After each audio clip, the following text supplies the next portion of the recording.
Bruh.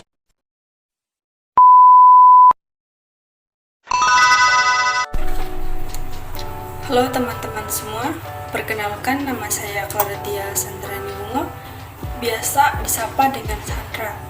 Saya dari kelas IP 4B dengan NIM 2252019. Tujuan saya membuat video ini untuk memenuhi tugas video dari matkul teori-teori ilmu pemerintahan. Jadi di sini saya akan mengambil tema tentang memahami pemerintahan rakyat. Sebelum saya jelaskan ke inti materinya, terlebih dahulu saya akan memberikan sebuah gambaran mengenai tentang pemerintahan. Seperti yang sudah kita ketahui bersama, bahwa pemerintahan itu hadir karena adanya rakyat dan dipilih oleh rakyat, yang dimana pemerintahan melakukan sebuah mandat dari rakyat itu sendiri. Lalu, apa itu pemerintahan? Pemerintahan adalah wadah atau organisasi yang melaksanakan atau melakukan sebuah implementasi kebijakan, di mana kebijakan tersebut untuk kebajikan bersama atau kesejahteraan pada rakyat itu sendiri. Dan pemerintahan itu tidak hanya melakukan sebuah kebijakan, tetapi bagaimana melihat, melakukan, dan memenuhi hajat hidup orang banyak atau kebutuhan rakyat-rakyatnya. Nah, itulah sedikit pemahaman atau gambaran umum mengenai pemerintahan. Di sini saya akan menjelaskan beberapa poin-poin dari memahami pemerintahan rakyat. Yang pertama, perspektif rakyat melihat pemerintahan. Pandangan masyarakat terhadap pemerintahan itu tentu ada hal positif dan negatifnya.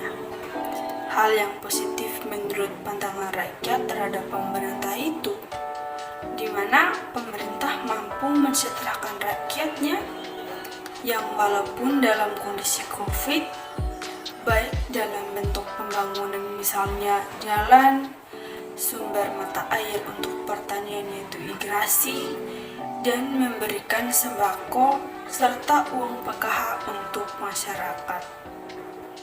Lalu, bagaimana dengan pandangan negatifnya? Di mana masyarakat beranggapan bahwa pemerintahan melakukan pembangunan secara tidak merata atau menyeluruh, di mana pembangunan atau kesejahteraan hanya dilakukan dan dirasakan di ibu kota atau kabupaten saja. Dan faktanya, memang sekarang masih banyak pembangunan yang belum terlaksana. Dan ketidakmerataan tersebut sangat dirasakan oleh masyarakat pelosok. Yang kedua, kebijakan pemerintah terhadap rakyatnya. Kebijakan menurut KBBI adalah kepandaian menggunakan akal budi atau pengalaman dan pengetahuannya. Lalu, bagaimana pemerintahan melaksanakan kebijakan itu? Kita ambil saja contoh kecil dari pemerintahan desa. Jadi, kebijakan yang perlu dilakukan oleh pemerintahan desa untuk mensejahterakan rakyatnya yaitu yang pertama,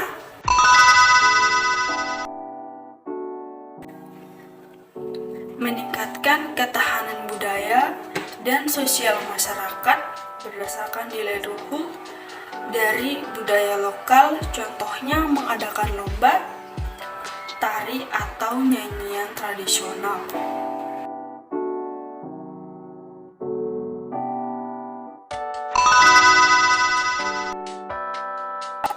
Menata kehidupan masyarakat menjadi tertib, taat hukum, aman, dan harmonis, contohnya membuang sampah pada tempatnya.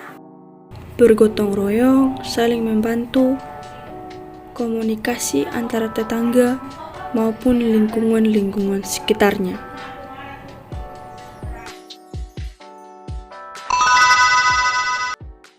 Mengembangkan kreativitas masyarakat di dalam memanfaatkan sumber daya alam yang ada.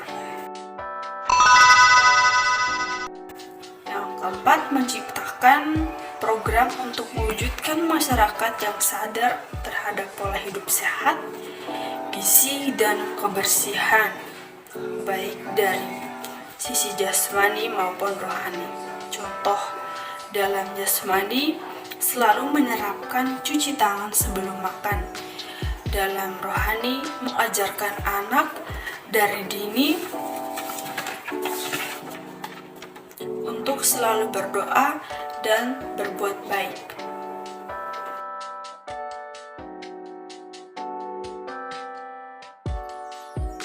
Yang ketiga, pemerintahan sebagai ekonomi untuk rakyat.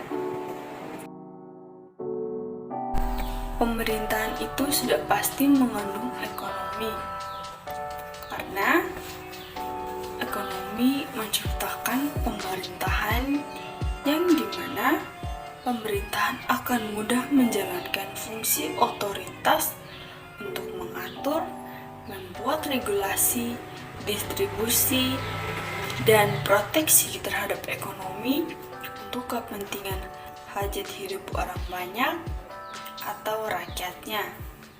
Sekurang-kurangnya, setiap hajat hidup orang banyak pasti melibatkan interaksi antara pemerintah, rakyat, kemudian masyarakat, pengusaha.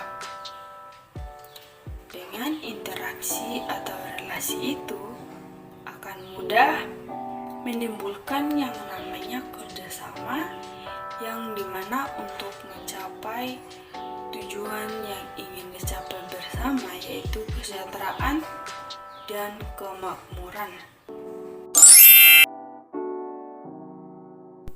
Yang keempat, pemerintah itu institusi politik yang dibentuk melalui proses politik, terutama persetujuan rakyat.